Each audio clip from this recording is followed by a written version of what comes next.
শ্যামনগর গ্রাম পঞ্চায়েতে ভিসিটি থেকে ভিএসটিতে উন্নীত হওয়ার সুপারিশপত্রে 9 জনের সই জাল করার অভিযোগ।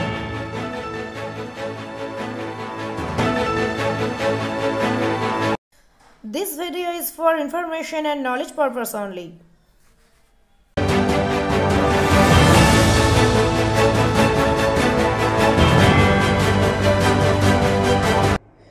শ্যামনগর গ্রাম পঞ্চায়েতে ভিসিটি থেকে ভিএসটিতে উন্নীত হওয়ার সুপারিশপত্র শ্যামনগর গ্রাম পঞ্চায়েতের প্রধান তিহট্ট 1 নম্বর বিডিওর কাছে জমা করে বলে সূত্রের খবর।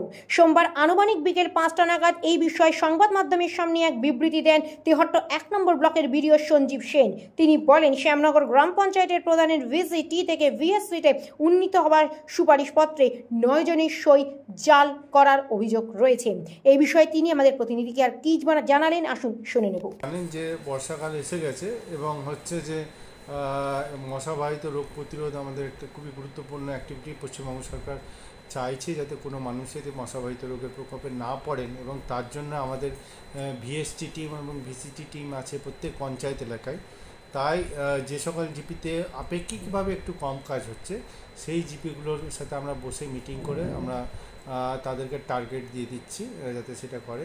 এবং একটা অভিযোগ যা দায়ের হয়েছিল, শ্যামনগর গ্রাম পঞ্চায়েতের প্রধান ম্যাডাম পাঠিয়েছিল, এবং সেখানে যে 13 জন স্বাক্ষরকারী রয়েছেন, সেই 13 জন স্বাক্ষরকারীর মধ্যে দেখা যাচ্ছে 9 জনের সই 9 জনের সই কেউ অনুকরণ করেছেন। সেইটা আজকের শুনানিতে সেটা হলো।